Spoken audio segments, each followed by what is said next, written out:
Oke, bismillahirrahmanirrahim. Assalamualaikum warahmatullahi wabarakatuh. Kita ketemu lagi di materi selanjutnya, yaitu tentang statistika ya. Di sini kita akan fokus pada materi pengolahan data dan pengukuran data. Oke, di sini kita punya peta konsep ya. Yang pertama di sini statistika. Statistika itu dia meliputi apa? Ada pengolahan, ada pengukuran. Nah, pengolahannya ini dimulai dari pengumpulan data. Pengumpulan data ini ada yang disebut dengan populasi, ada yang disebut dengan sampel. Nah, populasi itu apa? Oh, populasi itu biasanya semuanya ya. Kalau sampel hanya bagian dari populasi. Kemudian ada penyajian data. Nah, data yang sudah dikumpulkan tadi terus kita bisa sajikan, bisa dapat berupa sebuah tabel, dapat juga berupa grafik. Nah, grafik ini ada grafik batang, garis, dan lingkaran. Kemudian di pengukuran, pengukuran itu bisa melalui ada ukuran penyebaran data, ada ukuran pemusatan data ya, ini harusnya pemusatan. Nah, yang akan kita pelajari sekarang itu hanya di ukuran pemusatan data aja, di mean, median, sama modus ya, sama di penyajian datanya ini, oke? Nah, jadi apa itu statistika? Statistika itu adalah ilmu yang membahas tentang mulai dari pengumpulan data, pengolahan, penyajian, pengukuran sampai nanti penarikan kesimpulan juga ya. Oke, selanjutnya tadi ada beberapa istilah yang harus kita ketahui dulu ya. Tadi disebutkan data. Data itu apa gitu. Tapi sebelum ke data ternyata kita ada datum. Apa itu datum? Jadi gini contohnya. Misal sekarang nilai matematika Andi adalah 90. Nah, 90 ini adalah suatu fakta tunggal bahwa itu nilai Andi. Nah, itu disebutnya datum. Nah, ketika kita menyebutkan nilai Andi 90, kemudian ada nilai Rina, kemudian ada nilai Santi misalnya dan seterusnya. Nah, itu kumpulan-kumpulan dari datum, kumpulan dari fakta-fakta tunggal tersebut itu disebut dengan data gitu ya. Nah, kemudian ada data kuantitatif. Nah, data kuantitatif itu adalah data yang berupa bilangan yang bisa kita hitung gitu. Ya, itu disebut data kuantitatif. Ada juga data kualitatif. Kalau data kualitatif itu lebih ke penjelasan suatu objek gitu ya. Dan itu tidak bisa, biasanya tidak berupa bilangan. Oke, kita lanjut. Penyajian data. Tadi ya, data itu bisa disajikan ketika kita udah punya nih datanya, nilai matematika, ulangan matematika kelas 9 misalnya. Nah, data itu dapat kita sajikan dalam beberapa cara. Yang pertama ada dengan menggunakan tabel. Kemudian ada yang menggunakan diagram batang, diagram garis, dan diagram lingkaran. Oke, kita akan coba menggunakan tabel ya. Coba kita lihat di sini sekarang. Oke, di sini ceritanya ada data misalnya untuk keperluan kesehatan ya. Kemudian biasanya BK kan dia membutuhkan data berat badan kelas 8 di sekolah Y misalnya ya. Nah, datanya itu adalah ini. Ya, ada 43, ada 40, ada 42, 42, 43. Ini semuanya ada berapa kira-kira? 1 2 3 4 5. Terus ke sini 1 2 3 4 5 6 7 8 9 10 11 12. Berarti di sini banyaknya siswanya itu 12 kali 5 60 siswa ya. Banyaknya ada 60 siswa. Nah, ketika kita melihat seperti ini, kita kan agak pusing ya. Ini tuh 40 ada berapa sih gitu, 41 ada berapa. Nah, supaya untuk mempermudah kita bisa sajikan dia dalam sebuah tabel. Gimana caranya? Coba kita lihat. Ketika di seperti ini kan terlihat lebih simpel kan ya. Misalnya nomor 1 berat badan yang 40. Kita hitung yang 40 ada berapa sih? 1. Kemudian 2, kemudian 3, 4, 5, 6. Ada lagi? Nggak ada ya. 40 kilo itu ada 6. Berarti frekuensi itu ada artinya banyak datumnya itu 40 itu ada berapa gitu. Terus 41 ada berapa, kita hitung gitu. Ternyata 41 ada 12, 43 ada 18, 44 ada 9. Ketika kita jumlahkan semua sini, ternyata benar dia adalah 60 siswa. Berarti terlihat lebih ini ya, lebih mudah dalam menyajikannya dalam tabel gitu. Daripada kalau seperti ini kita terlihat agak pusing gitu ya untuk menentukan ada berapa sih 43 gitu. Nah, kemudian selanjutnya uh, bisa juga si data tadi kita sajikan dalam diagram batang. Nah, tadi kan kita udah punya nih ininya ya, tabelnya. Jadi memang tabel itu untuk mempermudah kita juga dalam membentuk ke grafik, baik itu diagram batang atau diagram lainnya. Coba kita lihat. Nah, 40 tadi ada 6. Nah, kita buat dia menjadi sebuah koordinat ya atau bidang kartesius di mana x-nya itu adalah berat badan yang ini, kemudian y-nya adalah banyaknya siswa. Jadi 40 kilo ada berapa? Ada 6. Nah, yang harus kita ingat ya, ini dia harus sama ya, artinya ini dia skalanya itu 0, 2, 4, 6. Jangan karena misalnya di sininya itu 9, di sini 5, jadi nanti kalian 5, 9 enggak berskala gitu. Kita harus supaya ini gambarnya nanti sesuai gitu ya. Ketika ini kita skalanya pakai 2 nih, 2, 4, berarti selisihnya juga harus 2 gitu ya. Jangan sampai di sini 2 tiba-tiba 5, tiba-tiba 8 gitu ya. Jadi harus disesuaikan ininya. Nanti ini tinggal dimasukin, oh ada 6, terus ada 12, ada 15. Ini kan dia skalanya 2 ya, 14 sama 16 berarti 15 ada di pertengahan. Seperti itu ya. Bisa. Oke, selanjutnya diagram garis. Sebenarnya ini kalau salah materinya dulu di SD pernah ya. Kemudian di kelas 7 juga pernah disinggung sebentar. Diagram garis hampir sama dengan diagram batang. Cuman dia tadi berbentuk batang, kalau ini hanya berbentuk garis saja. Jadi kita hanya tandai titik-titik di sini, kemudian nanti kita bentuk garis patah-patah gitu ya, disambungkan berupa garis. Oke, selanjutnya diagram lingkaran nih seperti ini gitu. Nah, ini ada yang tadi ya. Oh, udah langsung ada. Oke, nggak apa-apa. Jadi di sini ada 40 kg, frekuensinya 6. Nah, ini kan lingkaran itu dia berupa derajat. Ya, berupa derajat. Kita tahu satu lingkaran itu berapa? 360 derajat. Nah, sedangkan kan ini ada 60 ya. Terus ini bagaimana nih cara menentukannya, kok jadi 108, kok 34, kok 36 gitu ya. Nah, caranya adalah kita rubah dulu. Misal nih 6. Nah, semuanya ada 60. 6 per 6. Berarti yang 40 kilo itu adalah 6 per 60 kali 360. Adalah berapa? 6. Oke, berarti 6 kali 6 36 derajat gitu. Oh iya, itu kan 40 kilo 36 derajat. Ini sebenarnya udah ada sih ya.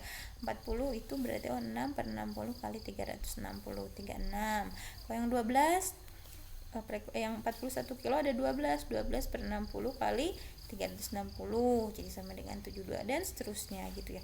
Akhirnya kita bisa bentuk dia seperti ini. Ini ada siku-siku gini artinya 90 derajat ya. Ya, gitu. Jadi kita bisa bentuk dia sesuai. Nah, ini teman-teman cara menggunakannya gimana 108 derajat itu segimana sih? Nah, ini bisa menggunakan busur derajat ya. Nah, kemudian bisa juga diagram ini masih diagram lingkaran. Diagram lingkaran itu bisa juga kita bentuk dalam persen. Ya. Oh, ternyata kan tadi 6. Karena persen itu sama ya. Persen itu dia totalnya adalah 100% kan? Ya, totalnya adalah 100%. Kalau tadi totalnya 360 derajat, sekarang totalnya 100%. Berarti sama caranya 6, semuanya totalnya ada 60 kali 100%, 10% gitu ya.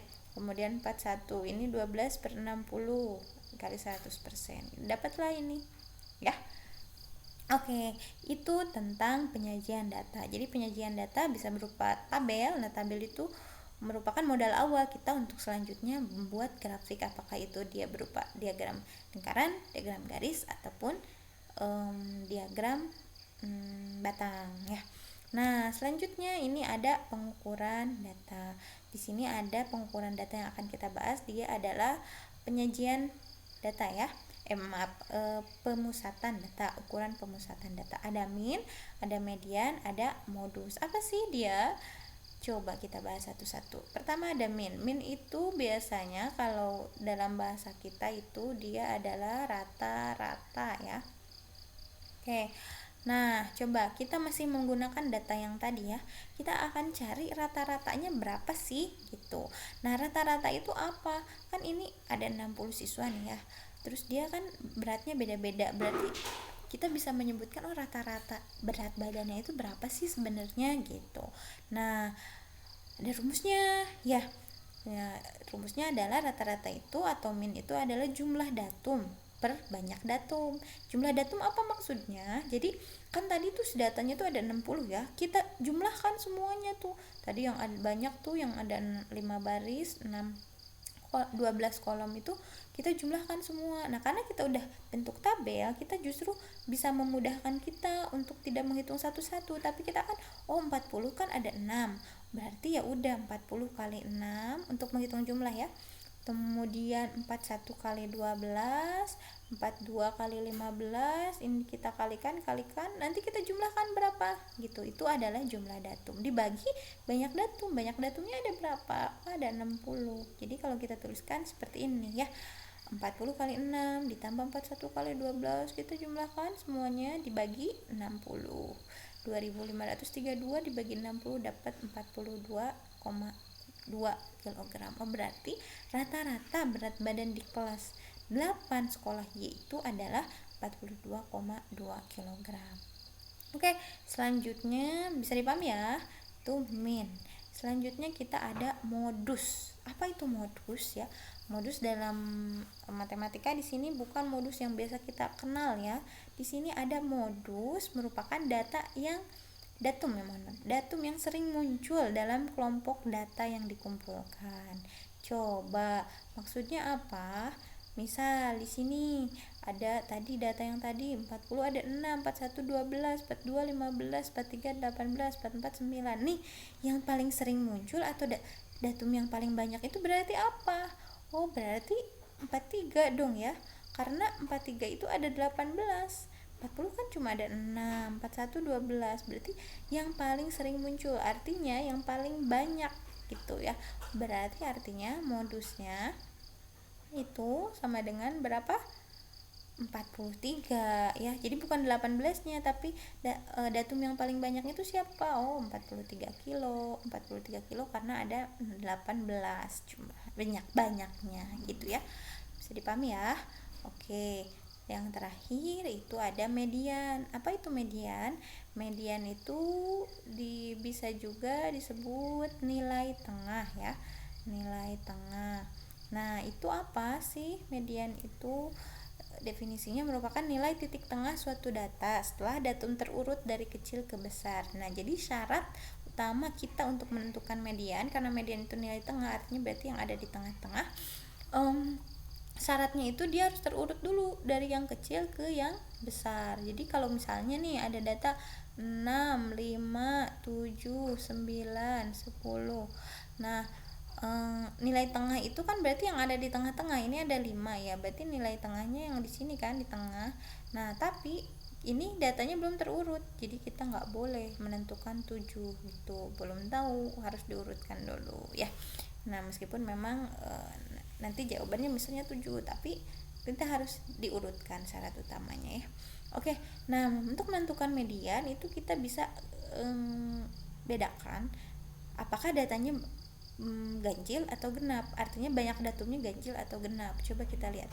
Ketika datanya ganjil ya, dia itu jumlah datum per 2 ditambah 0,5. Contoh ya, misalnya nih sekarang ada datanya itu 2, 5, 6, 7, 9, 10 misalnya. Ini ada berapa nih? 1, 2, 3, 4, 5, 6, 7. Ganjil kan? Nah, berarti jumlah datumnya data ganjilnya itu kita harus menentukan D-nya dulu. D-nya itu artinya jumlah datumnya kan tadi ada 7 ya. Oke, ini maksudnya bukan jumlah ya. Maaf, di sini banyak ya. Banyak datum. Banyak datumnya itu kan ada 7. 7 dibagi 2 itu berapa? 3,5. 3,5 ditambah 0,5 itu berapa? 4. Oh, berarti yang menjadi D-nya itu adalah yang keempat, data keempat, atau yang menjadi mediannya itu adalah data ke D 1, 2, 3, 4. Oh ini berarti yang jadi mediannya itu adalah 7, data ke-4 gitu. Jadi ini tuh D-nya itu adalah kita mencari data ke berapa sih gitu ya. Kalau misalnya dia ada 15 misalnya. 15 bagi 2 berapa? 7,5. 7,5 tambah 0,58. Oh berarti data ganjil itu mediannya itu adalah data ke-8. Artinya dia yang ada di tengah-tengah gitu aja ya. Kemudian kalau datanya genap. Nah, kalau datanya genap dia itu nanti misal nih, ini kita kasih contoh dulu deh. 6 8 8 9 10 11 11 12 misal. Ini kan datanya itu 2 3 4 5 6 7 8. Ada 8 ya. Nah, ini juga bukan jumlah tapi banyak ya harusnya. Dia banyak datum.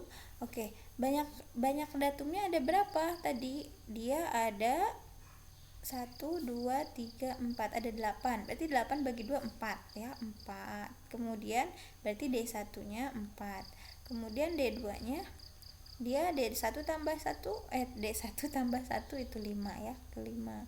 Oke, berarti mencari mediannya itu adalah data ke D1 ditambah ke D2 dibagi 2. Oke, kita cari data ke-4 itu berapa? 1 2 3 4, 9 ya. Nah, berarti data ke-4 itu 9. Kemudian data ke-5 nya 11. Nah, berarti yang ini kita jumlahkan. Berarti mediannya itu adalah 9 tambah 10 dibagi 2. Berarti 19 dibagi 2 ya, berapa? 9,5 gitu ya. Berarti mediannya adalah 9,5. Kita lihat contoh, kita gunakan yang tadi ya. Nah, kalau yang tadi dia bagaimana cara menentukan mediannya? Nah, kita tahu ini ada 60. 60 itu berarti data genap atau ganjil? Genap, betul. Berarti kalau genap 60 bagi 2 itu berapa? 60 dibagi 2 itu dia ada 30. Kemudian 30 ditambah 1 jadi 31 ya. Nah, data ke-30 sama ke-31 dibagi 2. Sekarang data ke-30 di mana? Nah, coba kita hitung di sini. 6 tambah 12 berapa? 18. 18 tambah 15 berarti dia 33. Oh, berarti data ke-30 dan ke-31 itu dia ada di sini ya, ada di 42. Berarti dengan demikian mediannya adalah berapa? 42 ya. Ya, itu ya pembahasan kita hari ini, yaitu tentang pengukuran data dan penyajian data. Oke, terima kasih. Nanti kita dilanjutkan dengan latihan. Assalamualaikum warahmatullahi wabarakatuh.